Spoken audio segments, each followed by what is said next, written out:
everybody, what's up? It is Martika from Martika Braid Bar. So I recently had a client reach out to me. We had been doing his locks, his starter locks, for a couple of months now, and he surprises me to let me know that he's gonna be getting them removed because his doctor recommended that's the best thing to do. He's been getting a lot of inflammation on the scalp, and because of the winter, it's starting to crack. The excessive dryness is starting to create open wounds. So the best decision is to take them down. Now, I thought this would have been an excellent way to get into what exactly is going on with his skin. So a lot of times we have different skin conditions because we're not just taking care of the hair, we're also focusing on the scalp. So we want to make sure that we're well aware of what's going on with our scalp in terms of flaking, itchiness, redness. Some things are very mild and minor and not too severe to worry about, but when it starts to get to a point where you're starting to get open skin, then you want to take that into consideration. The skin condition that he was experiencing is, don't butcher me for this, is seborrheic dermatitis. And basically this is a buildup of dead skin cells on the scalp, and in between the layers and plaques of the dead skin cells, you have yeast growing in between these layers. So on average, a normal scalp will be exfoliating and shedding the excess dead skin cells, but with people with seborrheic dermatitis, it's just a build up, and it accumulates and it accumulates, and in between these dead skin cells it forms a yeast. So basically in the Milady Standard Natural Hair and Braiding, it mentions that seborrheic dermatitis is basically a skin condition caused by an inflammation of the sebaceous glands. It's a form of eczema that can be found on the scalp, it can be found on the eyebrows, and even sometimes on the chest. Any area rich in sebaceous glands, so any area that's producing excessive oil for our skin. So for a lot of my clients that are on the darker skin types or melanated skin types, they tend to recognize that the hyperpigmentation and the hyperpigmented plaques are usually along the hairline, and if it goes untreated, it can move forward towards the face. There are some conditions that can actually promote the excessive flaking when it comes to seborrheic dermatitis, and some of it is, I wouldn't say beyond your control, but it can contribute. So for example, if you are excessively stressed out, it's going to trigger a lot of flaking on the scalp. Another thing too is if you're using products that are highly fragrant, this can also irritate and inflame the scalp as well. Figure out exactly what is causing the inflammation. Take a look at some of your products in your product cabinet and look for these ingredients in particular. So it says here, an inflammatory reaction to some commonly used hair care products are listed.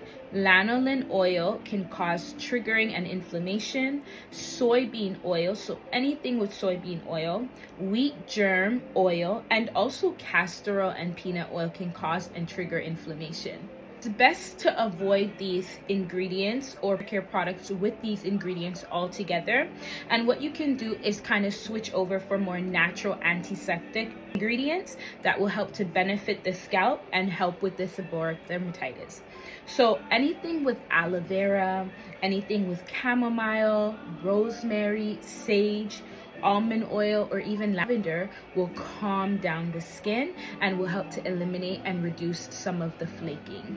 The difference between seborrheic dermatitis and dandruff, they have two different functions, but if you look at the consistency of the scalp and of the flaking, then you can kind of determine exactly what you're dealing with. So it says here, with seborrheic dermatitis, it looks like wet dandruff, and it's more of a greasy dandruff, and excessive flaking consists of white, creamy, yeast-like film or patches that coat the scalp. However, unlike dandruff, this condition causes little flaking. The scalp is inflamed, itchy, and red. Also wanted to point out here that it says, although the scalp may be oily, in highly textured hair types, the hair still may be very dry. Therefore, you don't want to be shampooing every day. It is not recommended. Any pre-shampoo treatment consisting of essential oils, tea tree oil, peppermint oil, or rosemary mint oil, which are natural toxin removers that rid the scalp of yeast and fungus. Once you pre-shampoo the hair, then once a week you most likely want to go ahead and use the recommended shampoo that is recommended by the doctor or a dermatologist. With people who are finding a lot of flaking during this time and they're worried about what's going on with their scalp and why is it inflamed and why is this condition popping up, now you kind of have some insight on what it looks like, what you can do with it, and what is causing it. So we can also get into dandruff. So that's going to be number 2 on our list. We have elasticity and dandruff, which we can follow up with more information on. But I hope that information helps you guys today. Dermatitis flare-up looks like on me. When the weather changes, I get really bad flare-ups, so I'm about to take the beauty filter off and I'm about to show y'all how bad it gets. Now, my hair is not dirty. I just got my hair washed literally 2 days ago and it's pretty bad right now. It's literally coming out onto my face. This side it's bad, but it's not as bad as the other side. I'm just gonna pick out some of these flakes just so y'all can see them. As you can see, I mean, they are really just, and this is what it looks like in some better lighting, y'all. And it's really just right here at the front. The products the dermatologists have given me just seem a little too strong. And picking at it just makes it really red and makes it just look worse. But I just wanted to show y'all what it looks like.